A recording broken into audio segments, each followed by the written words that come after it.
हरे कृष्णा। सन 2024 में 17 सितंबर से पितृपक्ष प्रारंभ हो रहे हैं। जो भी पितृपक्ष का नियम होता है वह अनंत चौदश के दिन से ही प्रारंभ कर देना चाहिए। आप सभी जानते हैं कि पितृपक्ष में हमारे पितृ 16 दिन के लिए पृथ्वी लोक पर आते हैं तथा पितृलोक का ताला खुलता है। इसीलिए कुछ ऐसी सावधानियां हैं जो सभी को करनी चाहिए। यदि यह सावधानियां नहीं किया गया तो प्रेत बाधा संभव हो सकता है। आज के समय में ज़्यादातर यह सब जो शास्त्रोक्त विधि हैं सब कोई पालन नहीं कर रहा है, परंतु हिंदू धर्म में बहुत से ऐसे व्यक्ति अभी भी हैं जो यह सब नहीं मानते हैं। उनको पता ही नहीं कि पितृपक्ष क्या होता है। इसीलिए अपने बड़ों से, अपने शास्त्रों से यह सब कुछ सीखना चाहिए। पितरों की कृपा से हमारी वंश वृद्धि होती है तथा एक साल में 16 दिन के लिए जो श्राद्ध पक्ष होता है उसमें सभी को नियम जो भी बताए गए हैं श्राद्ध पक्ष के नियम सभी को पालन करना चाहिए, जिससे पितृ प्रसन्न होकर आए और प्रसन्न होकर जाएं तथा जाते समय हमको आशीर्वाद देकर जाएं और हमको जिंदगी भर अपने पितरों का जो आशीर्वाद है, जो उनकी कृपा है वह मिलती रहे। तो श्राद्ध पक्ष के जो नियम हैं वह हमको एक दिन पहले से करना चाहिए। इसीलिए कहा गया है कि पितृपक्ष में अभी भी बहुत सी ऐसे व्यक्ति हैं जो समझते हैं कि पितृपक्ष में हमको अच्छे कर्म नहीं करना चाहिए, हमको भगवान की पूजा नहीं करना चाहिए तथा पितृपक्ष में हमको भगवान स्पर्श नहीं करना चाहिए। ऐसा नहीं है। बहुत सी माताएं बहनें पितृपक्ष में, श्राद्ध पक्ष में पूजा पाठ करना बंद कर देती हैं, परंतु वे ये श्राद्ध पक्ष को समझती नहीं आखिर है क्या। पितृपक्ष में हमारे पितृ पृथ्वी लोक पर आते हैं,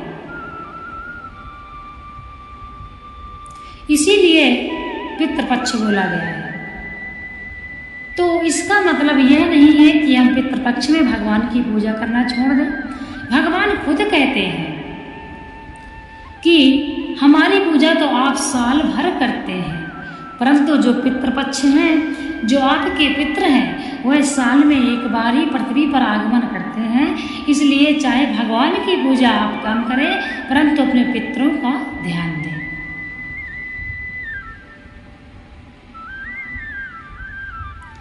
पितृपक्ष में पूजा करनी चाहिए।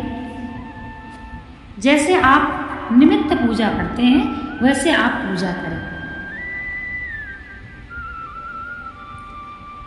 तथा जो भी नियम है वह हम आज आपको बताएंगे। सबसे पहला नियम, पितृपक्ष में जो भी आपके घर में बर्तन भांड इधर उधर फैले रहते हैं, कुछ घरों में हमने बहुत ही गंदी आदत देखी है, जहाँ भी बच्चे खाना खाएंगे या बड़े खाना खाएंगे थाली वहीं पर छूट जाती है।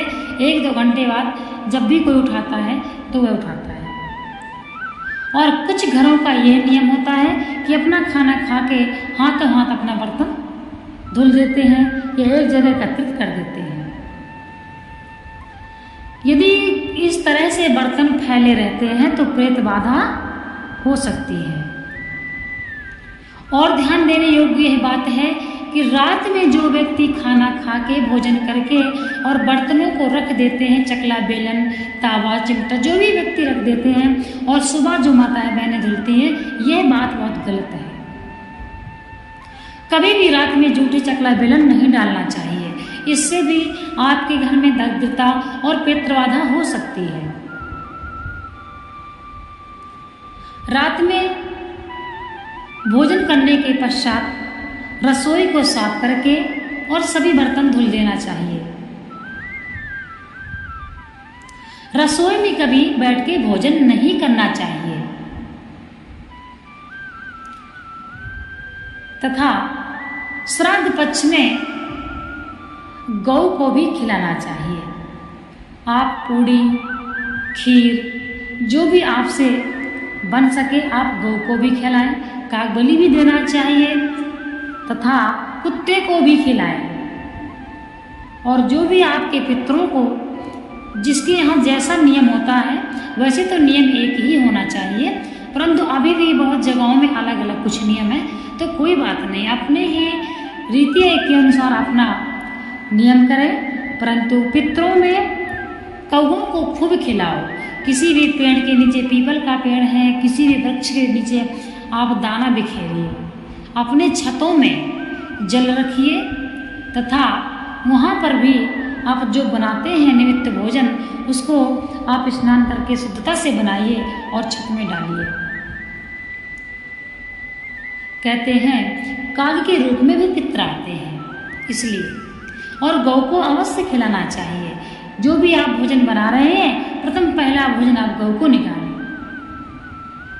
पितृपक्ष में ऐसे नियम बना लेना चाहिए जिसको देखकर हमारे पितृ इतने प्रसन्न हो जाएं कि हमारे बहू बेटा जो भी हैं इतना अच्छे से रहते हैं और कितने नियमों का पालन करते हैं। पितृ आते हैं तो सब जगह घूमते हैं, आखिर हैं तो अपने ही। रसोई में भी जाते हैं, इसलिए यदि आप रसोई गंदी रखेंगे, बर्तन नहीं धुल कर रखेंगे तो वो नाराज होते हैं। इसीलिए अपनी रसोई को रात में ही स्वच्छ कर लेना चाहिए। और एक नियम है, बिस्तर यदि कोई व्यक्ति जहाँ लेटता है वैसे ही पड़ा रहता है, कहीं कंबल पड़ा है, कहीं कुछ पड़ा है, बिस्तर बिछौना पड़ा है, नहीं। सुबह जब आप जग जाते हैं तो सबसे पहले अपने बिस्तर को सही कर देना चाहिए। कंबल तहा के रख देना चाहिए, बिस्तर को एकदम अच्छे से कर देना चाहिए। इससे भी प्रेत बाधा हो सकती है। यह जो हम आपको नियम बता रहे हैं, हम ये केवल पितरों के लिए नहीं बता रहे हैं। हमेशा इतने नियम हर घर में होने चाहिए। किसी किसी घरों में बहुत परेशानियां रहती हैं। कोई एक ही माता बहन है जो काम करती है, बाकी बच्चे भी और भी हैं जो वो नहीं मदद करते हैं घर में, इसलिए वहाँ दिक्कतें हो जाती हैं। माता बहनें जल्दी नहीं कर पाती, इसलिए अपनी माताओं बहनों का सभी को सहायता करना चाहिए। घर के काम कितनों भी व्यक्ति बाहर कमा रहा है, परंतु जब रात में तो व्यक्ति घर में आता है ड्यूटी करके, तभी अपने माता पिता का और अपनी माँ अपनी बीवी जो भी है जरूर थोड़ा सा ध्यान देना चाहिए। कहते हैं जिस घर में रात में भोजन के बर्तन छोड़ दिए जाते हैं बिना धुले, उस घर में लक्ष्मी रूठ जाती है। इन बातों का ध्यान दें। इसीलिए कहा गया है कि श्राद्ध पक्ष में व्यक्ति को अच्छे कार्य करना चाहिए। श्राद्ध पक्ष में विवाह, मुंडन संस्कार, गृह प्रवेश ऐसे कार्य नहीं होते हैं, परंतु आप निमित्त पूजा करना ना छोड़ें। निमित्त पूजा भी करते रहें, आरती वंदन करें और अपने पितरों को भी ध्यान दें। तो श्राद्ध पक्ष में हमारे पितर ही पृथ्वी लोक पर आते हैं तथा सभी को आशीर्वाद देते हैं। तो आप श्राद्ध पक्ष में ऐसे नियम करिए कि पितर आए और खुश होकर जाते समय बहुत ही अच्छा आशीर्वाद दे के जाए। राधे राधे।